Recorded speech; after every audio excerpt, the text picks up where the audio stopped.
Today's episode of the Bleav in Steelers podcast is brought to you by betonline.ag, and playoff season is here in the NFL. If you want to place a bet on the playoff gridiron action, betonline.ag is the place to do it. Mark, I'm going to mark you. If you want to bet, just go to betonline.ag 24/7. BetOnline.ag. Head to the new and updated desktop or mobile website to sign up today and receive your 50% welcome bonus on your first deposit. Just use our promo code Bleav, that's BLEAV, to get started. BetOnline, where the game starts. All right, cue the music. It's time to start the show.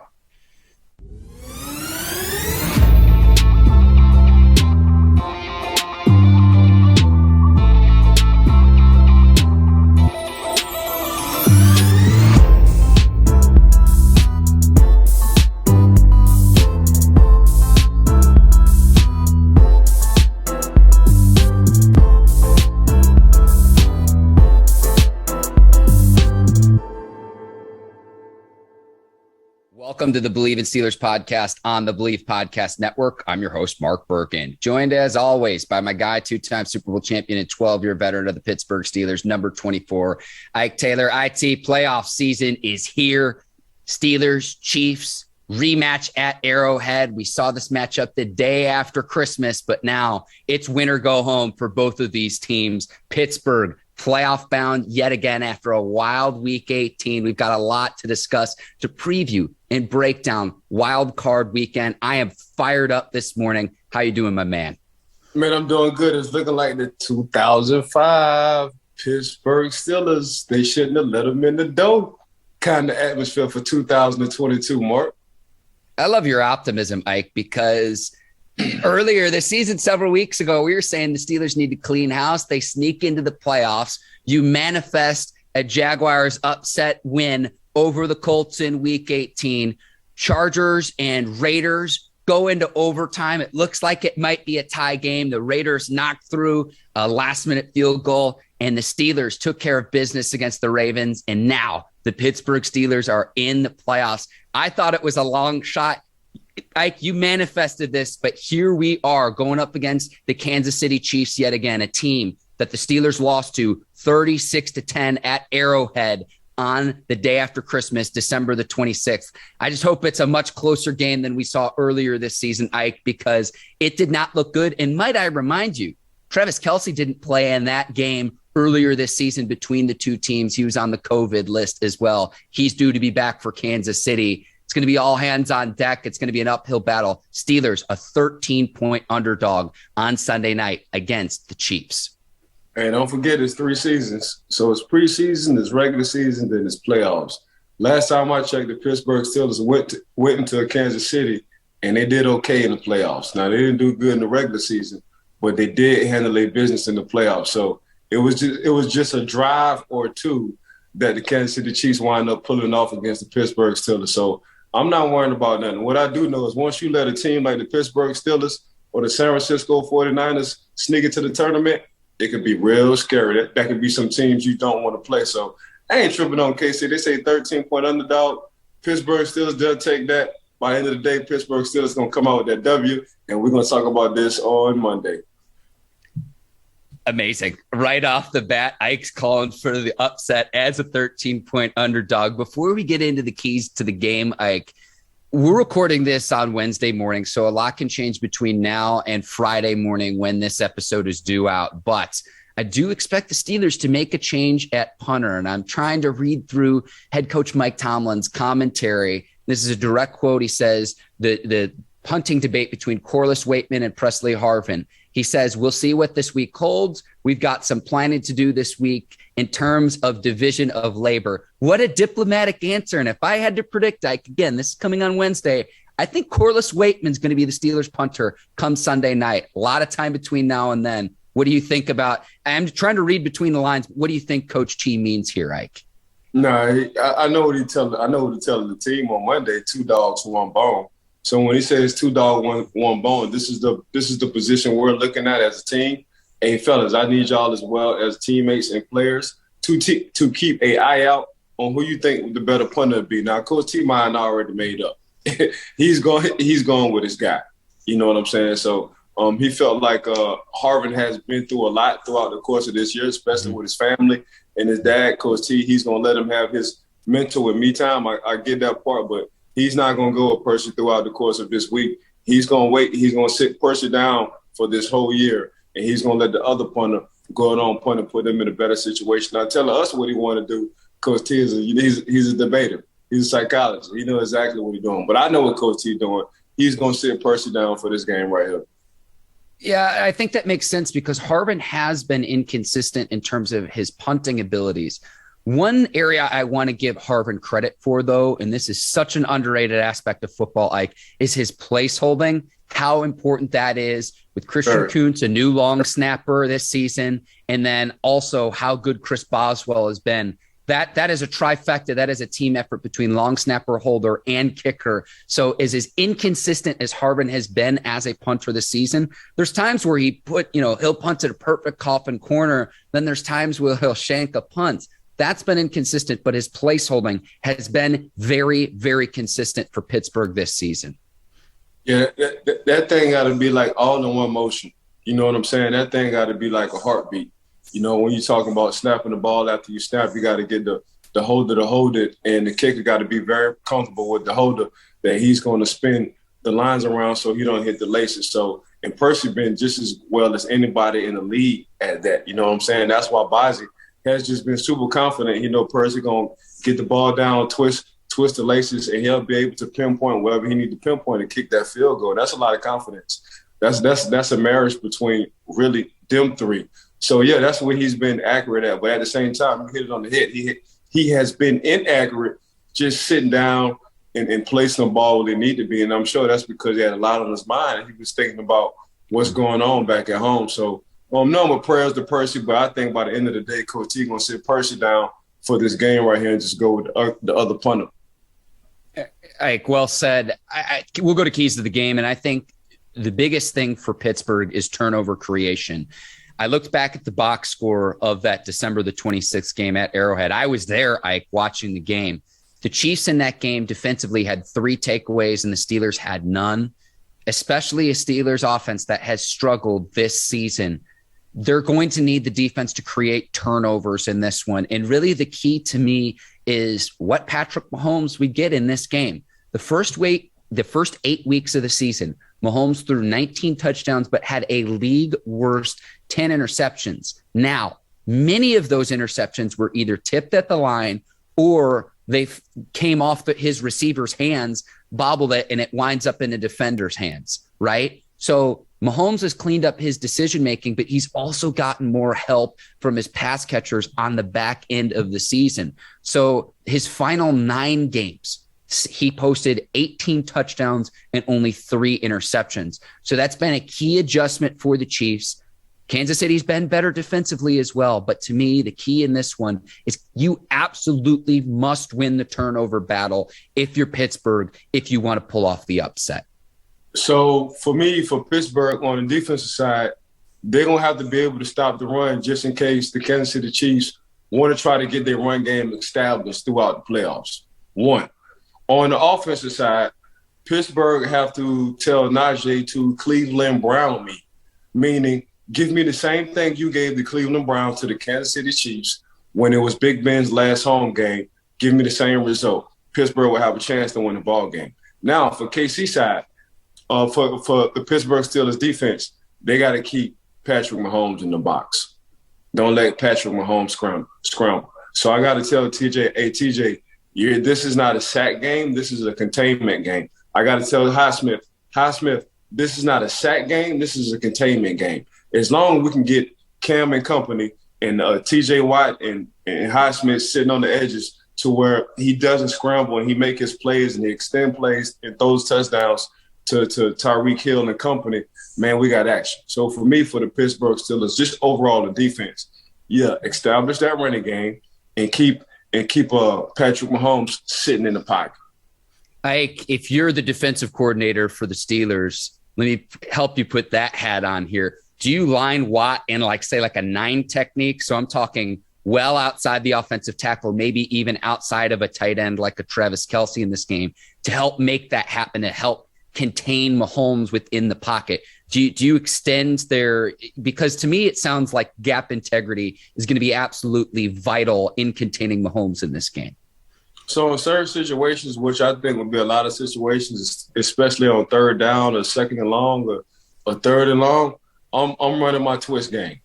So this whole year, I let TJ Watt be TJ Watt. I let him come off the edge. I really wasn't worrying about containment. I just let him, who has a knack for the football, get sacks. And he tied Michael Strahan when it came down to getting sacks, 22.5. This game right here between him and Cam, man, I'm just lining him and Cam up on the same side when it comes down to these long situations. When it comes down to these long situations, I'm just having him and Cam on the same side, and now I'm doing a twist. I'm letting Cam going up, and he's coming under. You know what I'm saying? So I'm just not going to let Kansas City just dictate, and they put Travis Kelce and the offensive tackle on TJ Watt's side. Okay, so now we're going to twist, so now y'all got to figure out who y'all going to pick up and who y'all not going to pick up. So this game right here for the Pittsburgh Steelers, if I was defensive coordinator, Mark, I would have a lot of twist game going between Cam and TJ Watt. I like the twist game, Ike. And this is where I miss Mike Hilton in the nickel corner, the slot corner, to where you could bring him off the edge and some exotic blitz packages, because I don't want to have Mahomes to have all day to throw either. Right. Correct. Okay. So I like the twist. Hey, if that happens Sunday, you heard it here first from Ike Taylor. Again, Chiefs did not have Travis Kelce in the first matchup. We're going to have our score prediction here later in the show, Ike. We will move on, though. There are several NFL head coaching vacancies, 7 as it stands right now, Ike. So I'm going to read you through the 7 teams that have vacancies at head coach, and we're going to go first with best head coaching vacancy available. Now, the openings are the Las Vegas Raiders. They've got their interim right now, Rick Bisaccia. Then you've got the Keep I'm with you there, and we'll talk about it. The Denver Broncos, the Miami Dolphins, Jacksonville Jaguars, Chicago Bears, Minnesota Vikings, and New York Giants. I guess to me, at the top of my list, I had Raiders as most appealing. They're in the playoffs. And yeah, I'm with you. I say keep interim head coach Rich Bisaccia there, especially if the Raiders win a playoff game, given all the turmoil they've had following the fallout from what happened with John Gruden in the email scandal and with Henry Ruggs as well, the team's best speedster and deep threat as well. This team's still in the playoffs. Yeah. To me, the Raiders is that top job, but in my opinion, they should keep Bisaccia. What do you think? Keep Coach Bisaccia, man. There's no need to get rid of him. So you got a scandal by the head coach. You got a guy who's about to do some time because he made a bad decision. Then you got another third round draft pick who was a starting corner. He wound up going live and talking about what he was going to do, so they let him go. And now you're sitting in the playoffs. And we know how deep the AFC is when it comes down to quarterbacks and how tough it is. Now, it's only been one king to the crop, and that's been Kansas City. Kansas City started off slow, but once Kansas City got on the road, they was going to wind up being a top seed anyway. You know what I'm saying? So Kansas City wound up putting themselves as one of the top seeds. But at the same time, Mark, you got all this happen, and we still in the playoffs for the Las Vegas Raiders. Yep. And it starts with one guy, and that's Coach Rick. So that's what I'm saying, man. I truly believe, man, you got to keep it because I see these guys playing with him. And you got a few guys hurt. You got Abram, who's your starting safety. He's hurt. And you got another guy who's on the defensive line for the Las Vegas Raiders. He's hurt. But everything has went down. The turnovers went up. The misassignments went down. So now everybody is playing as a team. Then you got Jacobs, the running back. He's running like Jacobs, the first-round draft pick we've been looking for, even though Wilder has been out. Then you got Zay Jones. Zay Jones, he's sitting in the cut. He's becoming Henry Ruggs the third or the second. I'm sorry. So when I'm looking at that, not only is Derek Carr, but it's the head coach. I say, why not keep him? You got somebody in-house. If you getting somebody out-house, you just using the name. But you got a guy through all these situations, through all this adversity. He somehow, some way kept the team together, rallied them around, and now you sitting in the playoffs. I'm very curious to see what Derek Carr can do in the postseason. Threw for a career-high passing yardage this season, Ike. More than 4,800 yards through the air. I like Hunter Renfrow in the slot. You mentioned Waller, an absolute stud at the tight end position. And how about that defensive line for the Raiders? Those boys get after it, Ike. And it's like, let's go hunt some quarterback right now. So if this vacancy is available, I'm looking at all of those things. Carr's under contract for 1 more year. You've got a nice little squad there that you can build upon in the 2022 season. But like I said, I want to see what the Raiders can do against the Bengals in this first round. And if they win a game, man, to me, there's no question that this is the top job available right now. But if I'm the Raiders, I'm hanging on to Rich Bisaccia 100%. Yeah, I'm hanging to Rich, and I'm extending Carr after this offseason. That's exactly what I'm doing. They're my 2 top priorities. Sign Rich and make sure we sign Carr ASAP. Okay, so other than the Raiders, Ike, and they might not even have a vacancy depending on what they decide with Bisaccia, of those remaining 6 teams, Broncos, Dolphins, Jaguars, Bears, Vikings, and Giants, what would be the most appealing position to you? The Bears for me, and the reason why I say the Bears is I like Justin Fields and company. You know, I get a young quarterback. He's very athletic. He captures the team just like a Joe Burrow captures the Cincinnati Bengals. He's very liked, very respected in that locker room, which is hard. You can tell all he want to do is get better, and you've been seeing that week after week. His thing, he just got to stay from the injuries. You know what I'm saying? He got to learn in the offseason. He got to go take some baseball lessons and learn how to slide. You know what I'm saying? He got to get his butt out of bounds. But at the same time, they have the running backs. They have the wide receivers. Now, I would pick up a tight end or 2, and I get back to my defensive line. You know, a couple of years ago, when Nagy was doing his thing, they had a good defense. He kind of inherited that defense. Now I need to get back to the same thing for that defense. So what I would do in the offseason when it comes down to the draft, I would draft, you know, specifically, I will go a couple of rounds high on the defensive side. I get my guy 1 more receiver and another running back and a tight end, but I'll go low from that standpoint, the bottom half of the draft class from that standpoint. But that's exactly what I do. But I find the Chicago Bears very interesting because I got a young, talented stud in Justin Fields, and him and I, we can partner, we can get married ASAP. Just what they're doing over there in Arizona between the head coach and the quarterback. You got a young head coach, you got a young quarterback. They both on the same page. They have some kind of understanding, and they're in the playoffs as well. Ike, glass half empty, Mark is out on the pod, and I'm going to go Lee Corso on you here. Not so fast with the Bears. No general manager as well. To me, the GM position should be hired before the head coach, so you don't have an incoming GM who has to inherit a head coach that he didn't hire. Now, the reason I say this also comes with the news that broke this morning on Wednesday morning, Ike, that the Bears have requested permission to interview Steelers VP Omar Khan.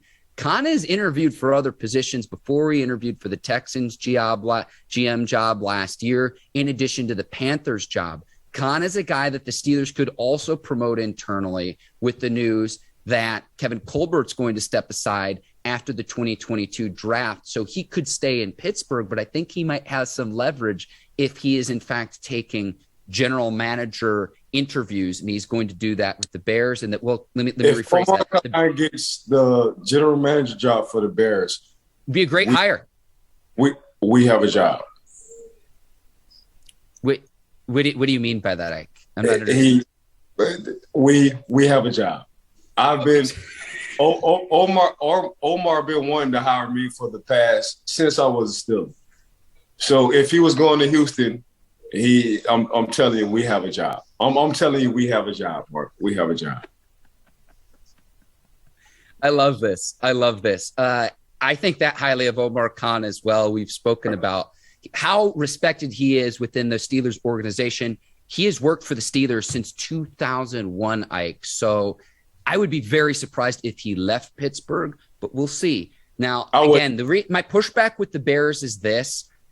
You mentioned I love Justin Fields as well, but the Bears are due to lose 2 of their best players in free agency. Akeem Hicks and Allen Robinson are both unrestricted free agents. Now, they might want too high of a salary for what the Bears can afford. The Bears do have some salary cap available, about $40 million this offseason. To me, I want to know who the GM is before I can say, is this going to be a successful marriage for whoever the next head coach is? And that's my big question mark in Chicago, just given their struggles the last several years. Yeah, Mark, but at the same time, between the two DTs, man, you can get one, and you can restructure a few guys' contract, like Khalil. You can restructure their contract over some salary crap up. The thing for me, man, is just Justin Fields. I figured out on defense. I draft some young guys on defense.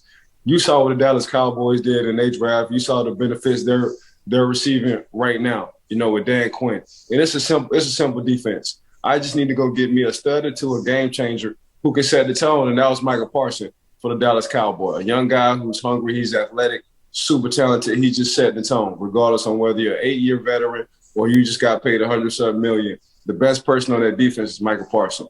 And you understand that. I do the same thing for the Chicago Bears. It's just now I got a guy who's on offense, Justin Fields, who's that guy. I found me a guy on defense, whoever I draft could be that guy. But as far as like the 2 D tackles, I ain't worrying about it. I'm going to get one. I'm going to lose one, and I'm going to keep one. Okay. And I'm going to restructure guys I need to restructure, but that's where I'm going with it.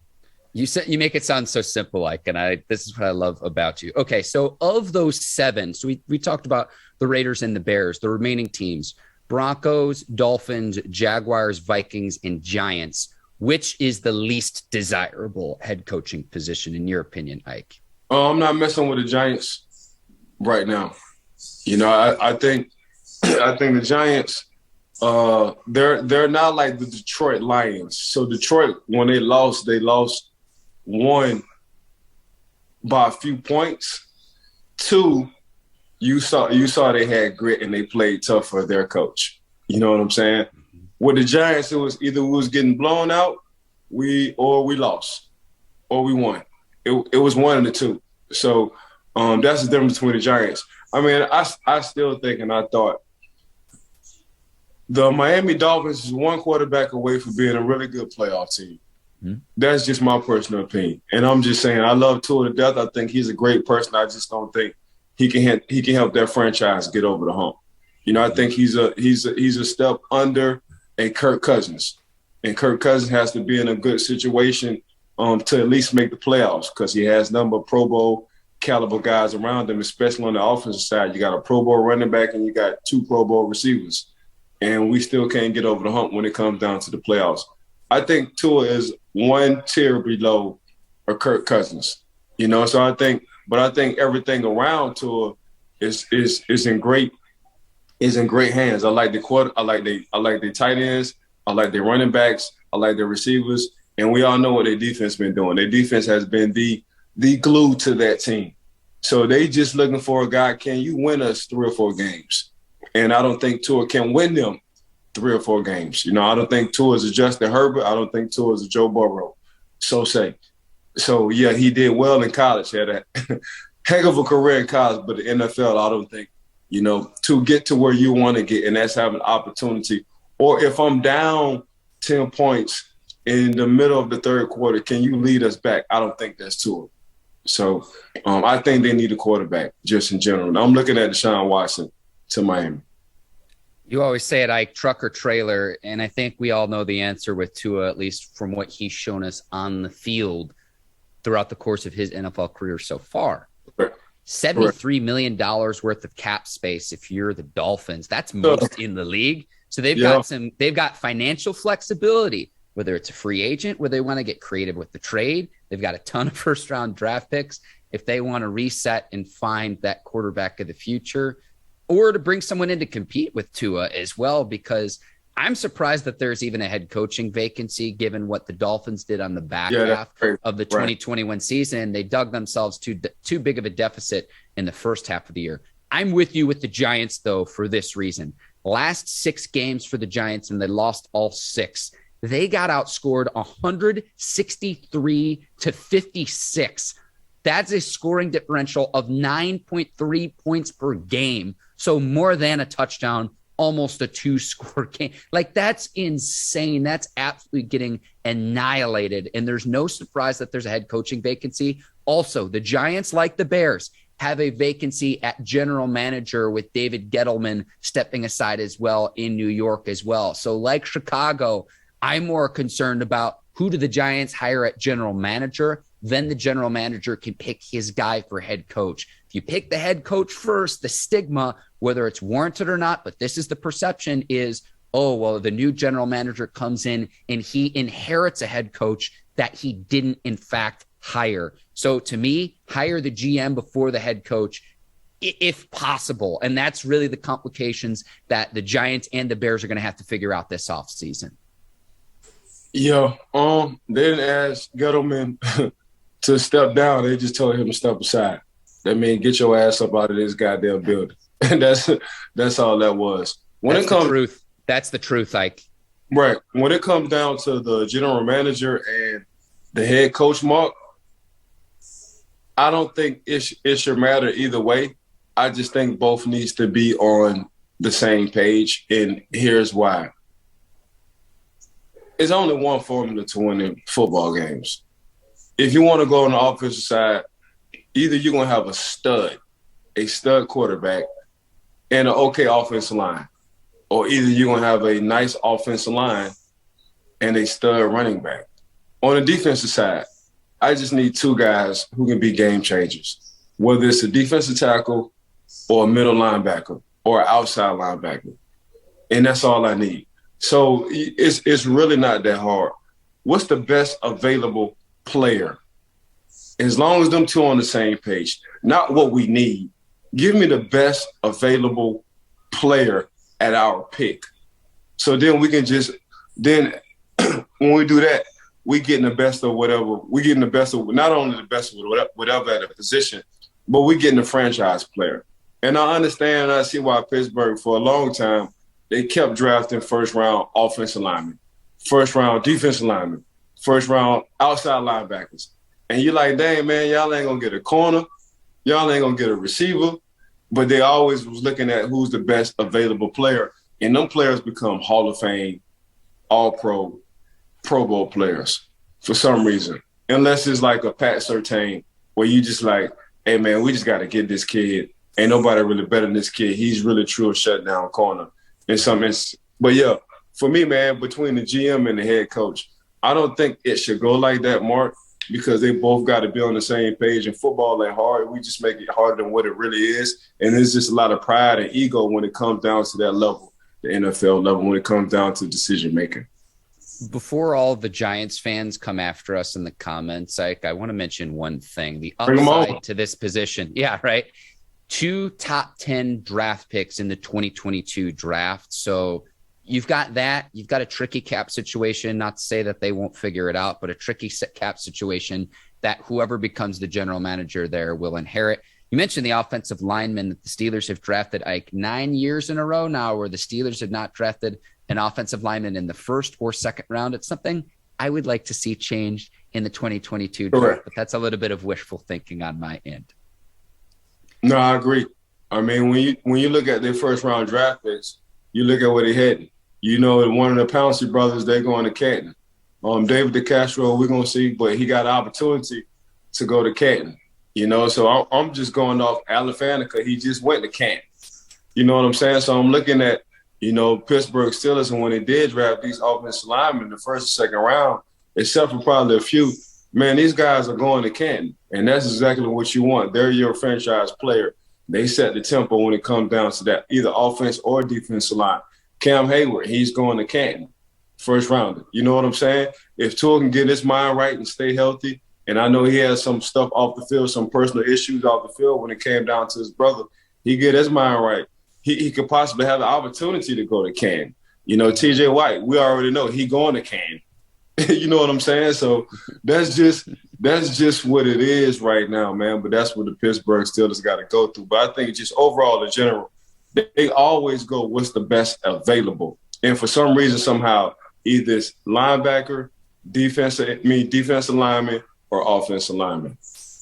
Speaking of high caliber players, Ike, we're going to go to our NFL awards selection now that the regular season is over. So the awards will not be given until February the 10th, 2022. And so we're going to go award by award on who we think should win. We'll start with MVP. And to me, this all comes down to Aaron Rodgers and the Green Bay Packers, the 1 seed in the NFC. Rodgers at a high caliber level. And I told you, and I looked this up and I went back and watched our recording. I told you there would be a media member who held it against Rodgers that he wasn't vaccinated. That whole scenario unfolded, and we saw that play out. I predicted it before it happened, though, Ike, and you can go back to check the timestamp. I told you it was going to happen, but to me, given what Aaron Rodgers has done on the field, he's also playing hurt, by the way. His foot's not 100% either. Right.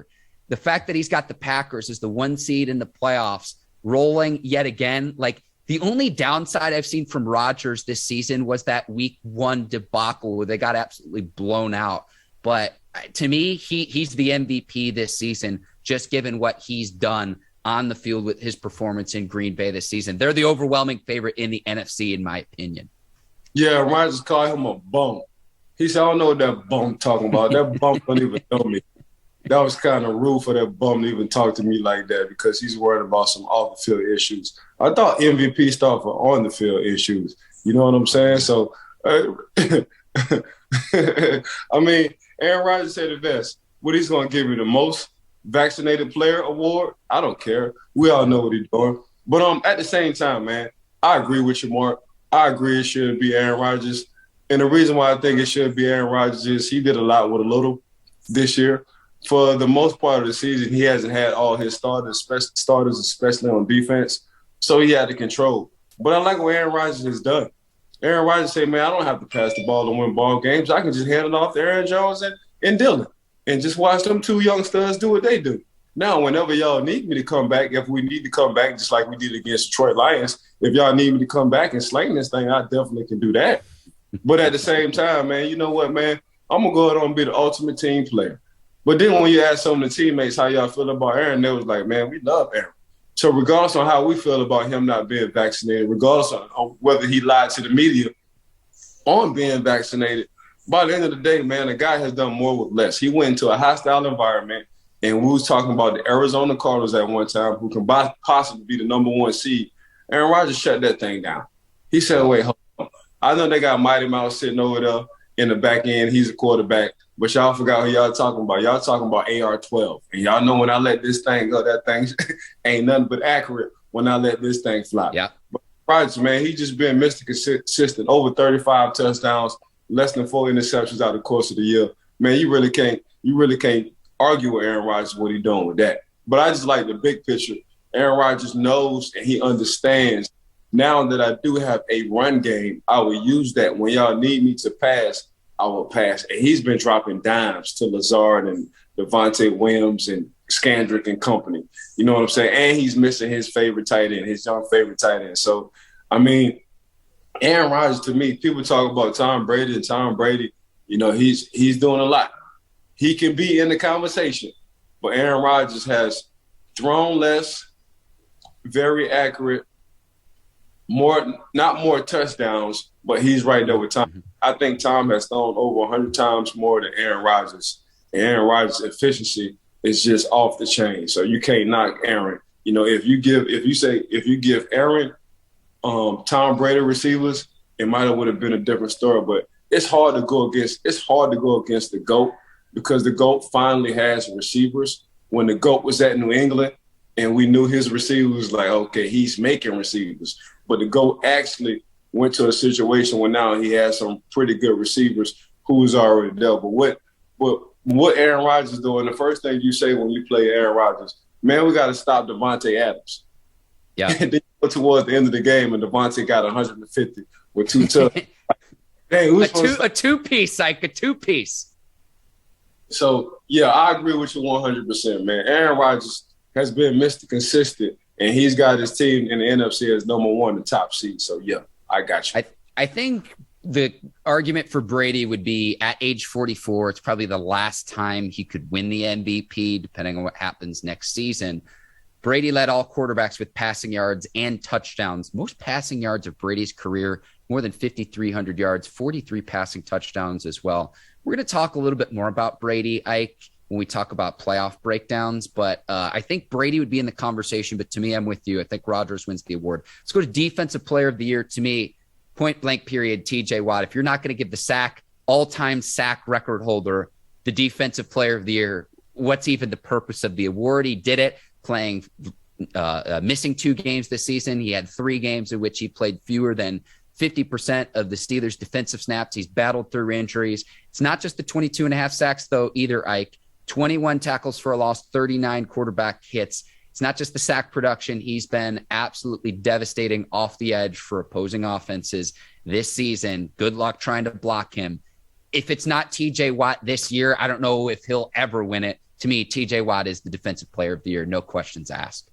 Yeah, so them 3 categories you just named, he was 1, 1, and 1. So this should be a unanimous vote, and his name should be TJ Watt. They should go ahead and hand the man his. There is no need to go to Snow Award ceremony. I don't care which. When it comes down to being the defensive player of the year, man, y'all need to go ahead and get good, ask him for his address, send it to him, and tell everybody else maybe try next year. Because by far, he has done more in less amount of games. He has caused more disruption. He has caused more turnovers. He's the leading sack leader in less than everybody. They was talking about Myles Garrett. And, you know, I'm a huge fan of Aaron Donald. But at the same time, TJ is Aaron Donald on the outside. We have seen him get double teamed week in and week out. And what he do? He just tied a record for sacks. We see him get double teamed week in and week out. And what he do? He leads the leagues in TFLs. We seen him get double week in and week out. And what he do? Tackle for loss. So when I'm looking at this guy, I feel 100%, Mark. Go ahead and ask the man, what's his address? We're going to get the president. We're going to get the president of the NFL. Go ahead on, fly down, drop your helicopter, do whatever you need to do, and hand this man this goddamn award. I would even argue that the $112 million contract extension he signed on the eve of the season, $80 million of it guaranteed, I would argue that he's underpaid. And I know he just said, let's sign that contract and so I can get back to playing ball. What a great – I think both sides have benefited. And it's like, well, is he going to play up to his contract? If this season is any indication, I would even argue that he's underpaid, worth every penny of that contract extension. That's what you call, kids, ROI, return on investment. You can take that even outside of sports. TJ Watt, his production for the Steelers has just been remarkable this season. Agreed. Offensive Rookie of the Year, Ike. This is between 2 players, Jamar Chase and Mac Jones. Mac and Cheese, or as I like to call him, Mac and Cheat. But I'm missing someone. Ike, you're shaking your head like I'm out of my skull. Mark, Lay it on me. Mark, this is the same thing as a defensive player of the year with TJ Watt. Jamar Chase. Man, make the case, and I'll make the case for Mac Jones. Go ahead, Ike. Hey, it's 30-27. Where you going? Hang on, Ike. Are we playing NFL Blitz? It's 30-27. Sorry, continue. It's 30-27. Hey, Joe Burrow, where you going? I'm going to Jamar Chase. Hey, it's 3rd-3. They got 17 seconds left in the game. Joe Burrow, where you going? I'm going to Jamar Chase. Hey, they double teaming Jamar Chase. Well, they need to put 5 guys on him because he just went for 250-something yards. Hey, they got 2 guys on Jamar Chase. Well, he just went for 170 yards and 3 touchdowns. Hey, man, you see that one-hand catch he did in the back of the end zone around 5 guys? What's his name for the Cincinnati Bengals? Oh, his name is Jamar Chase. Oh, he must be like an 8-year veteran. Nah, he's just a rookie. Man, Jamar Chase me, please, man. By the end of the day, the things Jamar Chase have done this year as a rookie, that's what they need to name the Rookie of the Year award, the Jamar Chase award. Not the mac and cheese, because we seen when mac and cheese had to come from behind, he can't do it. But every time you need a big play from a player and you talk about the Cincinnati Bengals, you're going to talk about one Joe Burrow, but the rookie, Jamar Chase. I can't argue against Chase's production, Ike, but my argument for Mac Jones is as simple as this. Leading his team to the playoffs, the New England Patriots, maybe extending the run that Bill Belichick has with the Patriots dynasty. But hang on, Ike. And Ike, you look so disappointed in me right now. I'm with you with Chase, but I'm making the argument for Jones. Okay. Hang on. what have the other rookie quarterbacks done this season? I'm talking about Trey Lance, talking about Trevor Lawrence, talking about Zach Wilson, talking about Justin Fields. Talking about Davis Mills for the Texans, too, if you want to throw a 5 in. And what Mac Jones has done and what he's been asked to do to lead his team to the playoffs, that's the argument for Mac Jones. I'm with you. I do think Chase should win the award, but that would be the argument for Mac Jones in this scenario. So I don't think it's as definitive as some of the other awards that we're going to discuss today, and that would be the argument for Mac Jones, what he's done and what he's been asked to do leading the Patriots to the playoffs. And I'm going to use the word leading, whether you like it or not, Ike, because it's when he's been asked to do as a rookie at the quarterback position. I wouldn't the best rookie quarterback is Mac and Cheese. You know what I'm saying? When you want to talk about quarterbacks, yeah, I agree with you 100%. He's the best rookie quarterback. But the best player out that group is Jamar Chase. And he proved it. And Jackpot Joey, as they call him from the Cincinnati Bengals, he said it on his post-game press conference. Hey, man, do y'all remember that meme? They say, man, when you just in trouble, you just throw it up anywhere in Jamar Chase's vicinity, he's going to catch it. That's Jamar. That's Jamar Chase. Jamar Chase have given T. Higgins life. Jamar Chase have given Tyler Boyd life. Jamar Chase have given the Cincinnati Bengals offense life. We all knew Jackpot Joey was cool in everything he did. You know, whether he's up or down, you'll never know because his body language is always the same. You don't know if they winning or they losing. That's Jackpot Joey. But boy, when they got Jamar Chase, that just put the offense on a whole nother level, bro. All right, we'll go to Defensive Rookie of the Year. I really don't even think this needs to be much of a conversation. It's Micah Parsons. This isn't even on the board. You can't even gamble on this. I don't know who else fills out the bracket. So Micah Parsons, like TJ Watt, you can stay home. We'll mail you the award as well. Send your address in, and we can send you your hardware. Yeah, 100%. You know, he changed the culture. You know, he's a protege of Dan Quinn. The young man changed the culture. You know, I feel like it was a lot of lazy guys on that defense, or just lazy guys in that locker room for Dallas who just was too comfortable with their money. I always felt like, you know, if I would have got drafted by Jerry Jones, he was going to pay me a lot of cheese. Now, I'm not the lazy type, but that's just what Jerry do. If Jerry Jones like you, he's just going to pay you, and you're going to be set for life.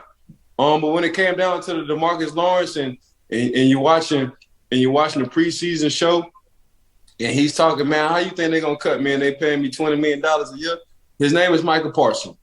So, yeah, you don't have to get yourself together. You can feel very comfortable. You can feel like just because your salary is $20 million a year, you can just sit on your butt and just play whenever you want to play. Like, this game I'm going to play hard, the next game I'm not going to play hard. But it doesn't work like that when you got a guy like Micah Parsons, when he's a generational talent. When you see from the get-go, everybody just rallies around him. When you see him just making plays after plays, and he can come at your defensive end position to get it and get just as many sacks as you, and that's even not his position, you better get your butt. Then you see a McGregory on the other side. Man, I need to clean my offseason life up because they got a guy named Micah Parsons, and I'm telling you, this is going to be the first one to tell you. He's going to get $200 million. He's going to sign a 10-year deal, $200 million. Guaranteed Jerry Jones will pay this man $200 million. I don't know how many years. I said 10. Between 8 to 10. He's going to get that man $200 million. But when you got that kind of generational talent, man, not only he makes everybody else better, not only he can play multiple positions and be better than everybody else, he don't even know how good he is. He ain't even scratched the surface. You know what I'm saying? So, yeah, 100% it's Micah Parsons. And they need to make the Defensive Rookie of the Year called the Micah Parsons Award. And Roger Goodell needs to fly down and give Jamar Chase, TJ Watt, and Micah Parsons they do credit and hand them boys their awards right now. We've got 2 more awards we need to get through. Coach of the Year to me is Mike Vrabel of the Tennessee Titans for this reason. Derrick Henry only played 8 games this year. Julio Jones only played 9. A.J. Brown only played 12. And the Titans are the number 1 seed in the AFC. Talk about doing more with less. So a lot of other great coaches this year. It's not to take away from Zach Taylor leading the Bengals to the playoffs. Matt LaFleur now 39-10 as the Packers head coach. Most wins of any head coach in his first 3 seasons in NFL history. But you talk about doing more with less. To me, that's Coach Mike Vrabel of the Tennessee Titans. He is my NFL coach of the year. Well, he both our NFL coach of the year because you got damn right I agree with you. So I thought when Derrick Henry went down, I thought the Tennessee Titans was going to go down as well. I was one of those people, but I was dead ass wrong. What Coach Mike Vrabel has done was, you know what? We got a 2,000-yard running back that went to Texas. His last name is Foreman. He's pretty damn good. Houston didn't want him. We wound up picking them up. And now I don't have to hurry up and bring King Henry back. He can just play a couple of snaps when he get back, but I'm going to let this little young guy rock, right? So I'm like, man, this dude, Coach Vrabel, exactly what his personality. He's a bar fight guy. This is exactly what his team is. His team is the AFC of the NFC, like the San Francisco 49ers. Even though they the number 1 seed, you really don't want to play them because, man, Monday come, man, everybody got to go see the doctor because everybody is hurt because all they want some bangers over there for the Tennessee Titans. Well, man, he's done way more than less. You got Julio in and out the lineup. He's been hurt. You got AJ in and out the lineup. He's hurt. You got King Henry. He was out the lineup because he was hurt for about 6 to 8 weeks. Now he's coming back. And for you to get number 1 seed in the AFC with the Ryan Tannehill, who the hell is the coach? That's Coach Vrabel. So, yeah, I agree with you 100%. Comeback player of the year, Ike, between Dak Prescott and Joe Burrow. I'm going to take Prescott for this reason. Seeing what the Cowboys did in Week 18, and I know the Eagles were playing a lot of their backup players, but seeing the ceiling of what the Dallas Cowboys could do when they're playing at their highest levels, I think it showed what the Cowboys are capable of. No. You're shaking your head, and it sounds like you've got some AFC North allegiance. It sounds like you're going to take Burrow here. The floor is yours. Man, I'm taking jackpot, Joe. See, this what I don't like about the Dallas Cowboys. Every playoff team they played this year, they lost to. Every team. Other than Philly. Every playoff team that was over 500 that's going to be in the playoffs, they lost to, whether it was AFC or whether it was NFC. And that's an issue. That's an issue for me, Mark. That's a huge issue for me. I'm lying because did they go to the LA Chargers? Did they beat the Chargers? We're getting research on this. Okay, so the Chargers. But other than that, man, they do exactly what they need to do. Well, the Chargers aren't in the playoffs, Ike. That's a true statement. I might be 100% accurate on that then. So, okay, they beat Philly. I've got it up right now. They also beat New England in Week 6 in an overtime game, just going through the rest of their schedule here. But so, okay, other than Philly and New England, and neither of those teams won the division. So I see what you're saying, Ike, in terms of they didn't beat a division winner. The division winners got, some of the best records in the league. So, yes, continue. Okay.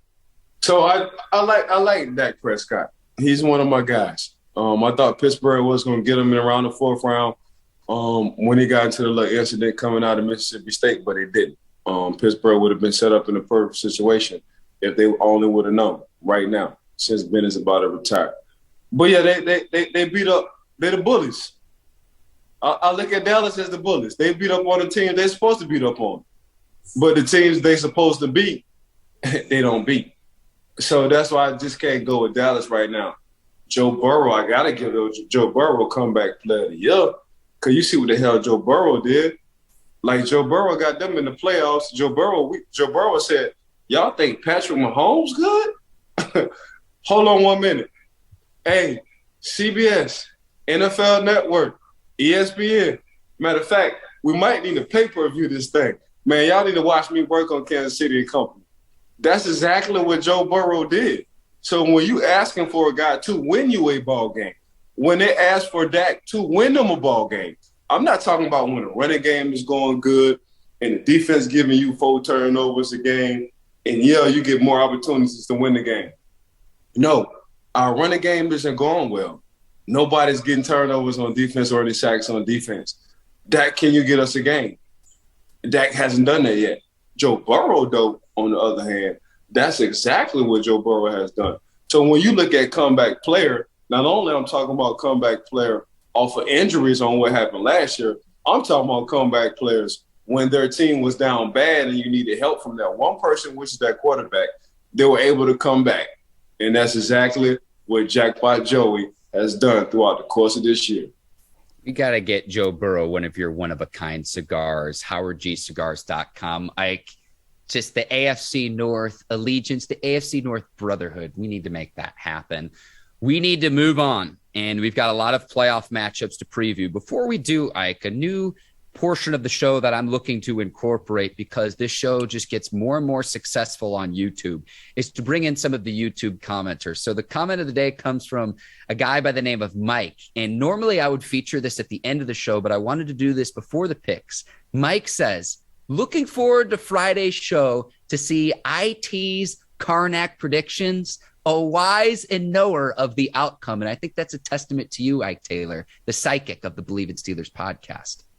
Man, you've been calling me psychic for a long time. I appreciate you, Mark. Yeah, I appreciate you. But man, I really just look at matchups, and I look at, and it's just like a gut feeling I just go with. So I don't try to fight my instincts. As much as I want to look at tape, as much as I want to look at stats, it's just sometimes, man, I just have a gut feeling on things. So I just go with it. I don't even fight. I used to fight it.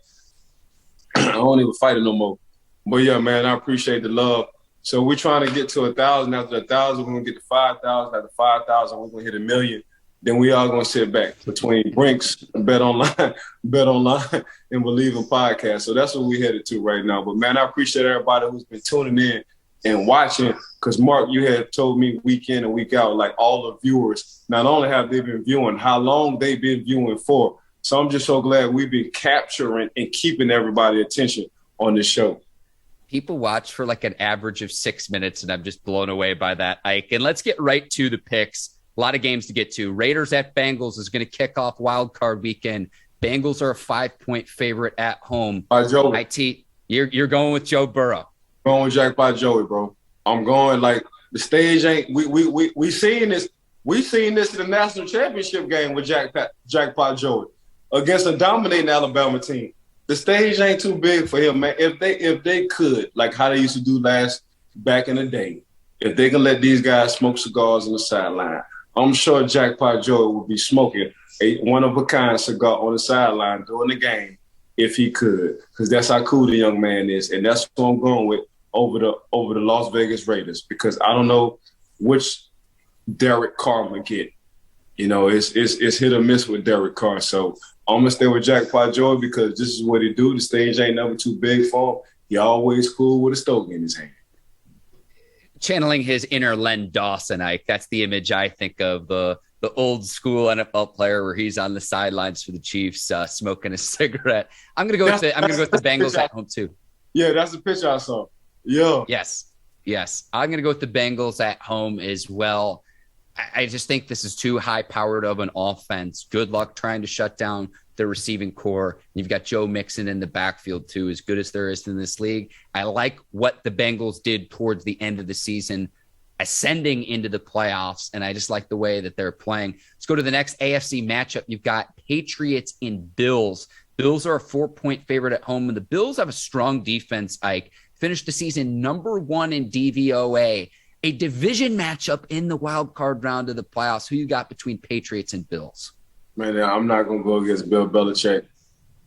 That's what I'm not doing. When it comes down to just shutting down whatever you do best, that's what Coach Belichick do. When it comes down to this is your weakness on defense from the opposing teams, that's what Bill Belichick do. So until somebody consistently beat Coach Belichick at what he does, and he's been doing it for a long time, I'm not going against Bill Belichick. Do I think Mac and Cheese can bring the offense from behind if they get down? No.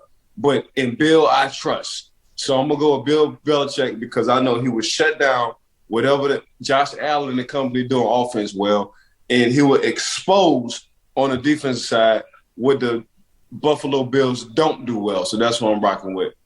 The Bills The Bills and Patriots meet in the playoffs, Ike, for the first time in 58 years. I cannot wait to watch this. I'm going to go with the Bills, and I'm putting my faith in quarterback Josh Allen. His statistical production a little bit down from what we saw in the 2020 season, but just given his dual threat ability when he needs to make a play, whether it's through his arms, whether it's running the football, I think that it's do or die. You lay it all on the line. Those plays where you might have slidden or run out of bounds in the regular season, you got to lay it all on the line. And I'm putting my faith in Josh Allen and the Bills. I'm going to take the Bills and go against your pick, Ike. But yeah, to me, it's like, yeah, I'm nervous to go against Bill Belichick and the Patriots, just given from what we've seen from them. Sunday's action starts early in the afternoon. Eagles against the Buccaneers. The Buccaneers, defending Super Bowl champions, Ike, but they've got a lot of injury issues. Chris Godwin's on injured reserve, and then various levels of injuries to Levante David, Shaq Barrett, Jason Pierre-Paul, Richard Sherman, Leonard Fournette, Ronald Jones II, among others. All of those players either missed Week 18's action or they left the Panthers game early. You also don't have Antonio Brown anymore. In my opinion, Ike, and this is my upset pick of the wild card round, I think the Bucs are too reliant upon Tom Brady at the age of 44. I don't think they've established the running game quite like they did a year ago. I am going to pick the Eagles as an 8.5-point underdog to win outright on the road at Raymond James Stadium. And you're shaking your head. Mama, there go that man, and his name is Tom Brady. I don't care. You almost made me curse, Mark. I don't care if he was 60. I don't care if he was 64 years old. there go another guy. There go another guy you just don't bet against. So Antonio Brown caught a temper tantrum. He showed his butt off. He's gone, right? Godwin is hurting. He's gone. Well, how about a Grayson who just came off, not only being a world traveler when it comes down to different teams, but man, he was in the CFL for a minute. He was playing injuries to Grayson too, though, Ike. You're further proving my point about the Bucs injuries. But he's still playing. So in time, I trust. Well, how about Lil Miller? Lil Miller, who was fast. As a matter of fact, didn't he just score last week off of reverse? Yeah, I think he just scored last week off of reverse. So now the guys who wasn't playing, they getting opportunities to play.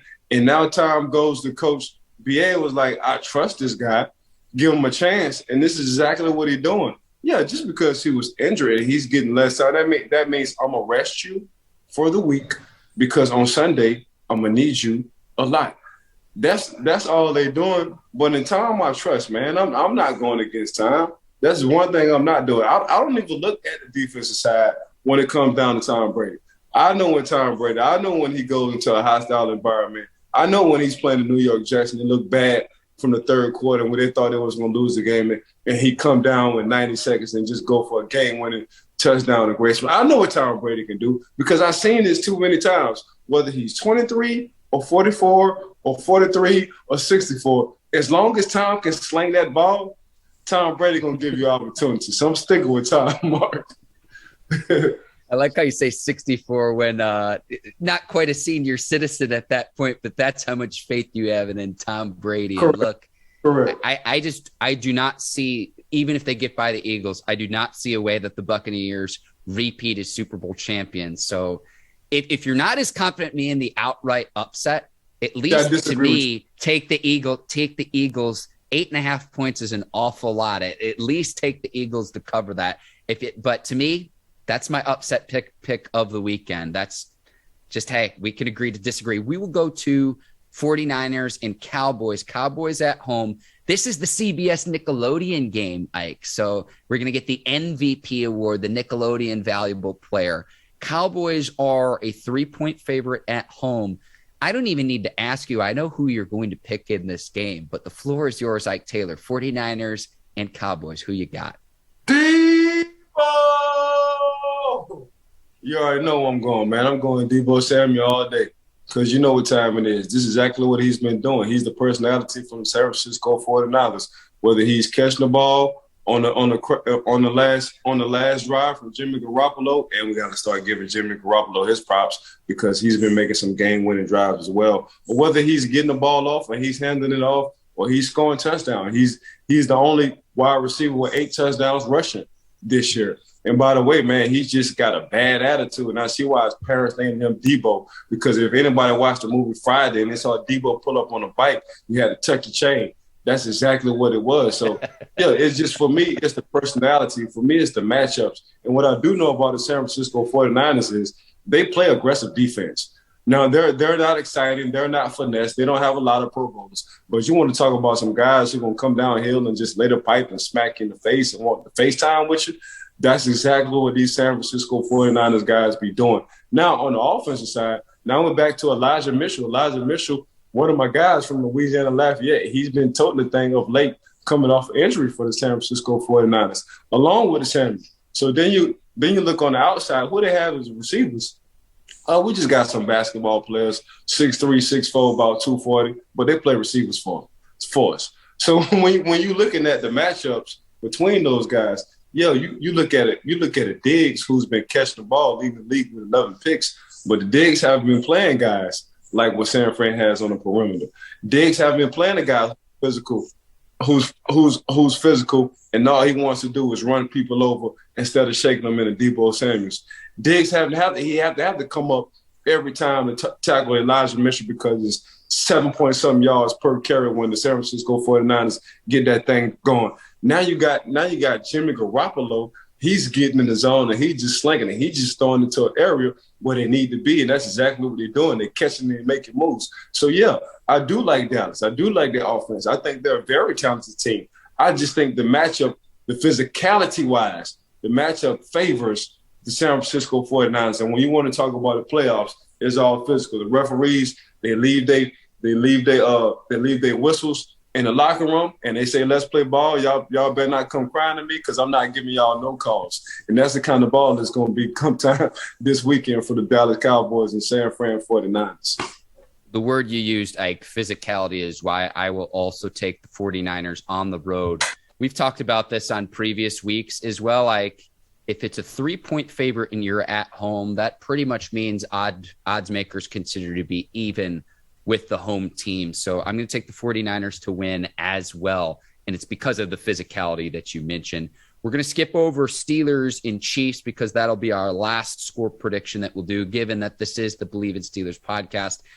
Wildcard weekend continues on Monday night. Cardinals and Rams, NFC West division rivals. They split the season series. And to me, we've talked about this. The Rams are all in this year, given the star power of Aaron Donald, Von Miller, Jalen Ramsey, Cooper Kupp, Odell Beckham Jr., and Matthew Stafford. Now, Cam Akers is back for the Rams at the running back position. The two big questions I have coming into this one: can the Cardinals contain Cooper Kupp, the league's best receiver, but then also Matthew Stafford? What are you going to get? Are you going to get the elite upside? Or are you going to get the pedestrian downside? And it was summed up on Sunday's loss that the Rams had to the 49ers on Sunday. Rams led in this game by 17 points, and they end up losing 27-24. Give me the physicality. I'm going to take the Cardinals on the road to beat the home team Rams at SoFi. I'm rocking with the Cardinals. I like James Conner. I know that, I would feel even better if DeAndre Hopkins were playing for the Cardinals. Sure. But just the Rams, they've got a lot of great names on paper. It's put up or shut up for the Rams right now because it's Super Bowl or bust for this Los Angeles Rams team. I like what the Cardinals have done this season. I'm going to take the Cardinals to win on the road. So I would have taken the Cardinals if DeAndre Hopkins was playing. Yeah. You know what I'm saying? But he's not, so I'm not going to take the Cardinals. Here's what I look at with the matchups between the Rams and the Cardinals. I'm looking at Von Miller now. He's finally getting in this groove. I'm looking at Aaron Jones. Aaron Donald has always did what he did. I'm looking at Floyd, who's a matchup wise when it comes down to that linebacker position. I'm looking at Jalen Ramsey and company.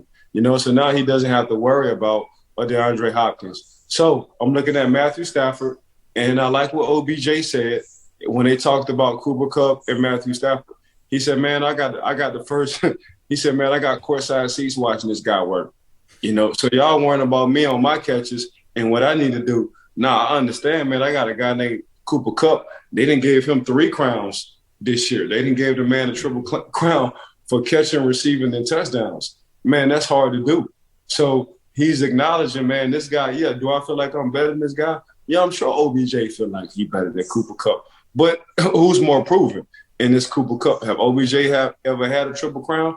Not a day in his life when it came down to being an NFL receiver. So he's acknowledging that. And when you acknowledge that, especially when you're a superstar, even though OBJ might not be a superstar on the field, just in general, just his persona, just OBJ, he's a superstar in general. You know what I'm saying? So I'm looking at Matthew Stafford. Yeah, that's my biggest question mark with Matthew Stafford.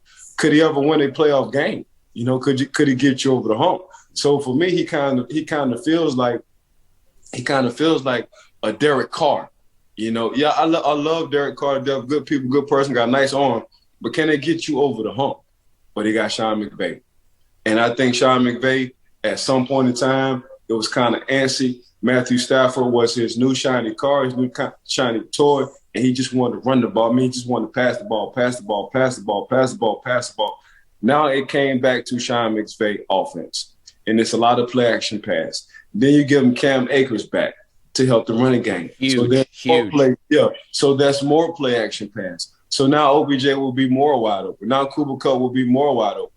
And how about, by the way, this guy named Higbee, who just so happened to play tight end. He has been showing his butt off the last couple of games. So you goddamn right. Yeah, I feel some kind of way about Matthew Stafford, but I feel better because Sean McVay is his head coach. He's an offensive genius. Now the LA Rams are running Sean McVay's offense, not a Matthew Stafford offense. So I'm rocking with the LA Rams. I think there's going to be a lot of points in this game. The matchup between the two teams, 110 points scored. So I'm really excited to see what happens in this one. I can't wait. We will go, though, to Sunday Night Football. Steelers, Chiefs. Chiefs are a 13-point favorite, over-under at 46.5. And you said off the top of the podcast, you like the Steelers to upset the Chiefs at Arrowhead. The floor is yours, Ike Taylor. Make the case for the Pittsburgh Steelers on Sunday Night Football. This is Keith Butler saying this 5 weeks ago. I've seen this story. I've seen it because I've been a part of this 05 Pittsburgh Steelers where everything was just against them because they had to go through 5 out of 5 of the teams, we had to play 4 who was number 1 ranked in offense at the time. Now, and this is exactly what the Pittsburgh Steelers is doing. But it's not going to be on the defensive side as much this time. It's going to be on Najee. If Najee can run the ball like he ran against the Cleveland Browns, there's hope for the Pittsburgh Steelers. If the Pittsburgh Steelers can stop any opposing team's running game, there's life for the Pittsburgh Steelers. What I do know about the Kansas City Chiefs is as much as they want to run, they really don't want to run. Why? Because you have a future Hall of Famer in Patrick Mahomes, and you want to show off his arm. You want to show off his angles. You want to show off him throwing from one side of the field to the other side of the field. Instead of just playing playoff football and handing the ball off and just taking it one day at a time. So I look at the ego part when it comes down to the play coaching. And the Pittsburgh Steelers will slow the game down. They will contain because they will tell Highsmith and TJ, this is not a sack game. This is a contained game. We'll come out with this W, and they will buy in and they will Bleav. They will get turnovers because they didn't get turnovers last time they played the Kansas City Chiefs. They will get turnovers this game, but the game will be slowed down. It will contain Patrick Mahomes, and this is going to be the start of the upset. Not only the upset, they're going to say it's a fluke because the Pittsburgh Steelers won this game, and then the Pittsburgh Steelers are going to win the next playoff game. Now we're going to be talking about the 05 situation. Guarantee. Do you have a score prediction, Ike, for the game? 17-14. Wow, that low scoring. Again, the over-under at 46.5. I like this team of destiny, Ike, and 7 is a common theme. The Steelers are the 7th seed. Big Ben Roethlisberger wears number 7, and the Steelers going for their 7th Super Bowl title. So a team of destiny, we'll see. I'm not quite as optimistic as you are, Ike. I've got the Chiefs winning 34, Steelers 24. I just think at Arrowhead, and we know how difficult that is to play there, how loud it can get. I just don't know if the Steelers have the offensive firepower to match what the Chiefs can do if they can effectively get the ball to two players, Tyreek Hill and Travis Kelce, who will be back for the Chiefs and did not play in that December the 26th game. So that's my 2 cents worth. But obviously, I hope for the show's sake and the Steelers' sake that the Steelers can continue winning. They're like that old movie villain, Ike, that just won't quite die. Correct. Don't worry about it. They're going to win. On defense, they're going to crowd the middle on defense. They're going to make Patrick Mahomes throw it outside the number. And they're going to understand what Tyreek Hill is. If Tyreek Hill is lined up between the Z and the X, they're going to make sure somebody's over top for them. And they're going to crowd the middle for Travis Kelce. If Tyreek Hill goes into motion, they're going to make sure they have an understanding where he ends up after the motion, and they're going to crowd the middle against Travis Kelce. This is exactly what's going to happen. That's why they're going to win this ball game Sunday night, baby. I'm telling you. I love your optimism. Before we sign off here, I wanted to get your Super Bowl picks. I've got Packers and Chiefs in the Super Bowl, and I've got the Chiefs winning the Super Bowl as well. So we'll see. That is what I predict will happen. What say you, Ike Taylor? Your Super Bowl matchup, and then who you think will win as we enter the playoffs on Saturday? Man, I think the Bucs going to take it from the NFC. I think, and the reason why I say the Bucs, I kind of think that Antonio Brown situation has woken Tom Brady up. I'm really going to show you situation. You know what I'm saying? I think he done lit he put some more gasoline on Tom Brady's fire, and you don't want to do that. And I think that's exactly what he did. I think Tom has a point to prove. Tom has no point to prove. He done won a lot of Super Bowls, but I think this going to cap it off right here. Out of the AFC, I'm going to go off the grid on this one.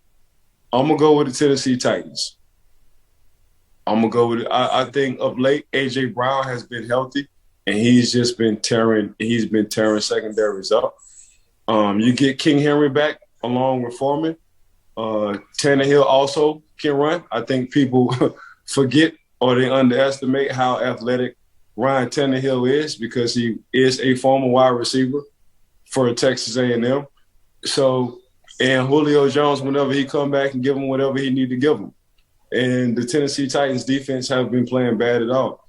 I think they might slide out the AFC. So I'm looking at the Bucs and Tennessee Titans. Yeah, I think that getting the 1 seed and not having to play on wild card weekend is a definite benefit specifically for this Titans team. And considering you get another week of rest for Derrick Henry, and if he's able to come back to a team that secured the 1 seed, how scary that could be. So we'll see how all of this shakes out. Wildcard weekend is going to be fantastic. But Ike, this has been an awesome show. Maybe our longest episode we've had. We discussed a lot. I want to thank you. You're the absolute best, Ike Taylor. I want to thank the Bleav Podcast Network, our producers over at Brinks TV, led by John Brinkus, Courtney Vargas, Herbert Diaz, and the team over at Brinks. Today's sponsor, betonline.ag, and thank you to the listeners and the viewers of the Bleav in Steelers podcast. Thank you for tuning in. Massive shout out to betonline.ag. Want to thank Brinks TV, Miss Courtney and her crew. Got to thank Bleav in Steelers podcast for sure for just giving Mark and I this opportunity. Mark, I want to thank you as well, man, for just rocking with me. You and I have became brothers on this show. That's just what it is. Your fam, I said, what's up? I want to thank everybody who's been subscribing and tuning in, whether it's on YouTube or whether it's through social media. Want to appreciate all y'all who's been listening over 6 minutes.